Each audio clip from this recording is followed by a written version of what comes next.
السلام علیکم، آپ دیکھ رہے ہیں مبشر لقمان یوٹیوب چینل. میرا نام مبشر لقمان ہے. کیا آپ جانتے ہیں کہ کل ایران کے اوپر اسرائیل کی طرف سے ایک حملہ کیا گیا؟ کیا آپ یہ جانتے ہیں کہ پچھلے 2 ہفتے سے اسرائیل نے ایران کے اوپر متعدد حملے کیے؟ جی، اب یہ خبریں آ رہی ہیں کہ نہ اسرائیل اس کا اعتراف کر رہا ہے نہ ایران کر رہا ہے، اور دونوں کی ایک مڈ لیول کی پراکسی وار جو ہے وہ عراق کے اندر شروع ہو گئی، جہاں ایران بدلہ عراق میں اتار رہا ہے. اب اس سے مشرق وسطیٰ میں شدید کشیدگی بڑھنا شروع ہو گئی ہے، اور پچھلے 3 مہینے سے ایران میں ملک کے حساس مقامات پہ دھماکے اور آتش زنی کے واقعات میں تیزی سے اضافہ ہوا ہے اور انہیں کافی نقصان پہنچا ہے. آتش زنی کے ان واقعات میں کئی ایک جوہری تنصیبات، آئل ریفائنریز، بجلی گھر، اہم فیکٹریز اور کاروباری اداروں میں ہو چکے ہیں. ایران ان کو مان نہیں رہا اور منظر عام پہ نہیں لے کے آ رہا. 26 جون سے ایران میں اس طرح کے کئی ایک واقعات ہو چکے ہیں، اور 26 جون تہران میں پارچین کے قریب کوجر میں بیلسٹک میزائل بنانے والی فیکٹری میں لکوڈ فیول تیار کرنے کی تنصیبات پہ دھماکہ ہوا. شیراز میں پورے شہر میں بڑے بجلی گھر میں دھماکہ جسے پورے شہر میں بلیک آؤٹ ہو گیا. 30 جون کو تہران کے ایک ہسپتال میں دھماکہ ہوا، اس سے 19 افراد ہلاک ہو گئے. اچھا، پہلے میں آپ کو ایک بات بتا دوں، یہ جو دھماکے ہو رہے ہیں نا، یہ تواتر سے ہو رہے ہیں اور ان کے اوپر ایک سگنیچر ہے، ایک ہی طرح کے ہو رہے ہیں. اسے یہ نہیں ہے کہ کوئی گرمی کی وجہ سے ٹرانسفارمر پھٹ گیا، کوئی بوائلر پھٹ گئے. 2 جولائی کو نتانز میں جوہری تنصیبات پہ دھماکہ اور آتش زنی ہوئی ہے. 3 جولائی کو شیراز میں خوفناک آگ لگنے کا واقعہ ہوا، اور 4 جولائی کو اہواز کے بجلی گھر میں دھماکہ اور آتش زنی. مشاہر میں کاربن پیٹروکیمیکلز میں کیمیائی مائع کا اخراج ہو گیا. اور فن لینڈ میں مقیم ایک ایرانی صحافی سید اگادنجی نے، جو ان واقعات پہ گہری نگاہ رکھتے ہیں، ان کا کہنا ہے کہ یہ واقعات غیر معمولی قسم کے ہیں اور شاید یہ جان بوجھ کر کروائے جا رہے ہیں. ایران کی اقتصادی اور فوجی نوعیت کے اہداف کو نشانہ بنانے کا مقصد یہ ہے کہ ایران کی معیشت کی کمر توڑ کر رکھ دی جائے اور حکومت کو مجبور کیا جائے کہ وہ دیگر ممالک میں مسلح گروہوں اور ملیشیا کو مالی امداد دینا بند کر دے اور مشرق وسطیٰ میں اپنی حکمت عملی میں تبدیلی کرے. امریکہ نے تو یہ الزام لگایا کہ ایران کے حمایت یافتہ ملیشیا نے گزشتہ روز عراق کے گرین ایریا میں راکٹس فائر کیے، جن میں سے ایک کسی ایک گھر پہ گرا، جن میں سے ایک بچہ زخمی ہو گیا. جب عراقی فوج نے کیمپ تاجی پر بھی ایرانی حمایت یافتہ گروپ کے میزائل حملوں کو ناکام بنانے کا دعویٰ کیا. اچھا، مارچ کے مہینے یہاں پہ میزائل حملے کی وجہ سے 2 امریکی اور 1 برطانوی فوجی بھی جہاں بھاگ ہو گئے تھے. جون میں عراقی فوج نے 1 درجن سے زائد ایرانی حمایت یافتہ گروپ کے لوگوں کو پکڑا تھا، جو گرین زون اور فورن ایمبیسیز پر حملے کی پلاننگ کر رہے تھے. پارچین اور کھوجر میں 2 فوجی اڈے جو تہران کے مضافات میں واقع، اور ان کے بارے میں یہ خیال کیا جاتا ہے کہ یہاں جوہری اور میزائل کی تنصیبات موجود ہیں. جوہری امور کے عالمی ادارے IAEA کی پارچین میں داخلے کی تمام کوششیں اب تک ناکام رہی ہیں، جن کے بارے میں شبہ ہے کہ ایران یا جوہری ہتھیاروں کے لیے مواد کے دھماکوں کے تجربے کرتا ہے. اب 30 جون کی درمیانی شب خبر رساں اداروں کو ایک ای میل وصول ہوتی ہے، اور اس میں کہا جاتا ہے کہ یہ ای میل ہوم لینڈ چیتا نامی ایک گروہ کی جانب سے ہے. اس گروہ نے یہ دعویٰ کیا کہ انہوں نے تقریباً 2 گھنٹے پہلے نتانز میں ایران کی نیوکلیئر فیسلٹیز کے اوپر حملہ کیا، یعنی مقامی وقت کے مطابق صبح 2 بجے. پیغام کی تفصیلات میں یہ بھی دعویٰ کیا گیا کہ انہوں نے نتانز کی عمارت کو تباہ کر دیا اور ایرانی حکومت اس تباہی کو اب پوشیدہ نہیں رکھ سکے گی. وہ ایرانی فوج اور سیکیورٹی اداروں کے منحرفین ہیں اور حال ہی میں ہونے والے دھماکوں کے بھی وہی ذمہ دار ہیں، جنہیں ایرانی حکومت پوشیدہ رکھنے کی کوشش کر رہی ہے. کئی گھنٹوں کے بعد ایرانی جوہری توانائی کے قومی ادارے نے اعلان کیا کہ نتانز کے جوہری منصوبے میں ایک واقعہ رونما ہوا ہے، لیکن ادارے نے کسی تخریب کاری کے امکان کو مسترد کر دیا. اگلے دن ایران کے سب سے بڑے سلامتی ادارے سپریم سیکیورٹی کاؤنسل نے اعلان کیا کہ اسے معلوم ہوا ہے کہ یہ واقعہ کس وجہ سے رونما ہوا، لیکن قومی سلامتی کے سبب فی الحال یہ نہیں بتایا جائے گا کہ یہ واقعہ تھا کیا. امریکی خلائی ادارے ناسا نے مصنوعی سیاروں سے لی گئی تصویریں جاری کی ہیں، جو کہ دکھاتی ہیں کہ نتانز میں 2:06 پہ آگ لگی، اور یہ تقریباً وہ وقت ہے جس کا ہوم لینڈ چیتا گروہ کی ای میل میں دعویٰ کیا گیا تھا. اور اس گروپ کی جانب سے جو پیغام ای میل میں بھیجا گیا وہ لگتا ہے کہ بڑی احتیاط سے تیار کیا گیا. اس میں ایران میں فوجی اہمیت کے اہداف پر حملوں کے بارے میں پروپیگنڈا کی ایک ویڈیو بھی شامل تھی، اور اس قسم کی ویڈیو کی منصوبہ بندی اور تیاریوں میں اگر کئی دن نہیں تو کئی گھنٹے تو ضرور لگتے ہیں. جس نے بھی اس ویڈیو کا اسکرپٹ لکھا اسے پہلے ہی نتانز کے دھماکے کے بارے میں علم تھا، جس سے اس خیال کو تقویت ملتی ہے کہ نظر میں ہونے والا دھماکہ ایک تخریب کاری تھی.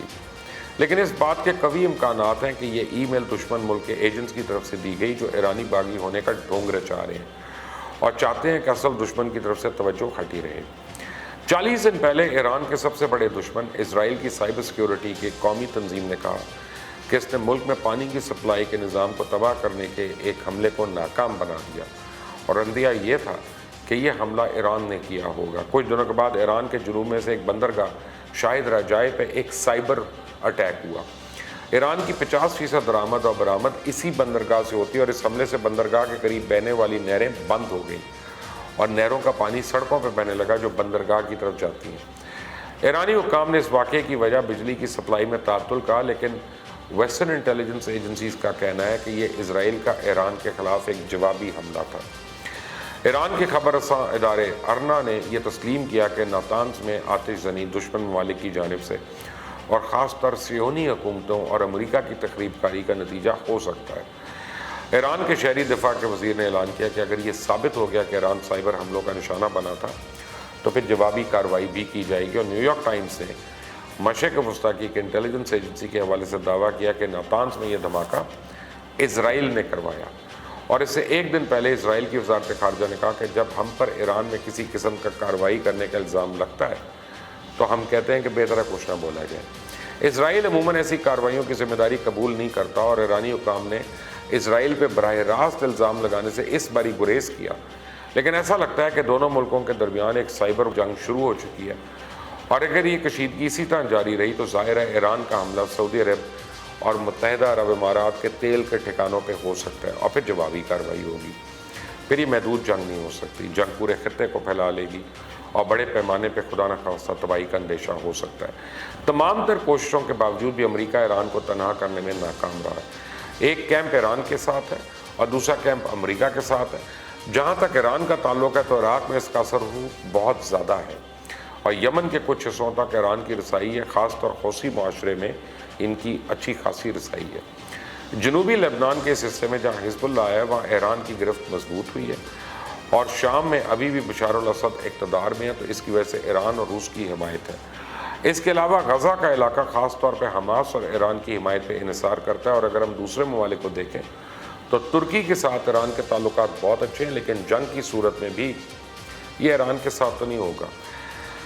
مشرق وسطیٰ کی صورتحال کا خمیازہ سب کو بھگتنا پڑے گا، اور اس خطے میں امریکہ کی دلچسپی انتہائی زیادہ ہے کیونکہ یہاں ایک بڑی موجودگی ہے اس کی اپنی، اور وہ خطے میں بہت چیزیں بیچتا ہے، یہ اس کی منڈی ہے۔ سعودی عربیہ تقریباً ہر چیز کے لیے امریکہ پہ انحصار کرتا ہے۔ ٹیکنالوجی کے علاوہ امریکہ مشرق وسطیٰ کے ممالک کو ہتھیار بھی فروغ کرتا ہے۔ یہاں اگر بدامنی پھیلتی ہے تو اس کے اتحادی ممالک کی معیشت کو شدید نقصان پہنچے گا، اور اس کا براہ راست اثر امریکہ کے کاروبار میں پڑے گا۔ ایران کے پاس ایسے میزائلز بھی موجود ہیں جو یورپ کے کسی شہر تک پہنچ سکتے ہیں، اور یہ میزائل اسرائیل کے شہر تل ابیب تک بھی پہنچ سکتے ہیں، اور انہوں نے اس کا اعلان بھی کیا۔ ایران کے پاس اتنے طاقتور ہتھیار ہیں کہ وہ اس خطے میں حملہ کر سکتے ہیں۔ جب ان میں یہاں حملہ کرنے کی طاقت ہے تو وہ مشرق وسطیٰ میں کہیں پہ بھی حملہ کر سکتے ہیں، اور یو اے ای تو بالکل ساتھ ہے۔ ماہرین اور اسرائیلی فوجی حکام کا خیال ہے کہ ایران اس طرح کا حملہ تو کر سکتا ہے، اس لیے یہ کہا جاتا ہے کہ امریکہ نے مشرق وسطیٰ میں بہت سے اڈے بنائے ہیں تاکہ ایسا حملہ ہونے کی صورت میں وہ اینٹی میزائل سسٹم کے ذریعے ان حملوں کو روک سکے۔ اسرائیلی لابی چاہتی ہے کہ ایران کو خطے کی ایک بڑی طاقت کے طور پہ ختم کر دیا جائے۔ وہ یہاں امن نہیں چاہتا بلکہ خود کو اس خطے کی بڑی طاقت کے طور پہ دیکھنا چاہتا ہے۔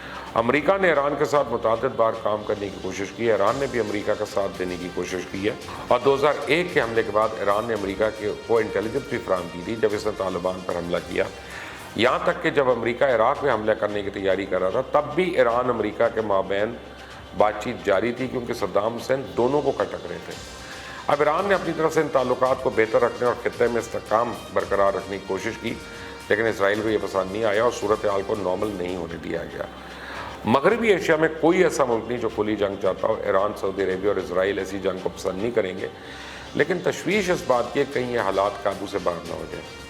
ایران تنہا تو امریکہ سے لڑ نہیں سکتا، یہ ایسی لڑائی ہوگی نہیں، یہ لڑائی ملیشیا کی ہوگی۔ ایران کے پاس ملیشیا کی طاقت ہے، اس میں حزب اللہ بھی شامل ہے، اور حزب اللہ کا دعویٰ ہے کہ اس کے پاس 50,000 راکٹس ہیں۔ اگر ملیشیا نے اس علاقے میں اپنی طاقت دکھانا شروع کر دی تو پورا علاقہ اس جنگ میں ڈوب سکتا ہے، ہو سکتا ہے۔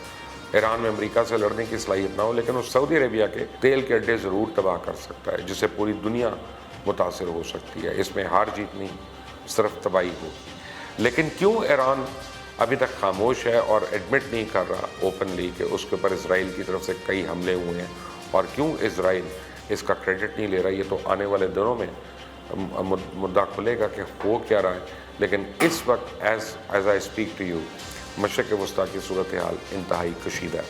آپ دیکھ رہے ہیں مبشر لقمان یوٹیوب چینل، اس کو سبسکرائب کریں، بیل آئیکن کو ضرور پریس کریں تاکہ اس کے مزید اپڈیٹس آپ کو ملتے رہیں۔ اللہ حافظ۔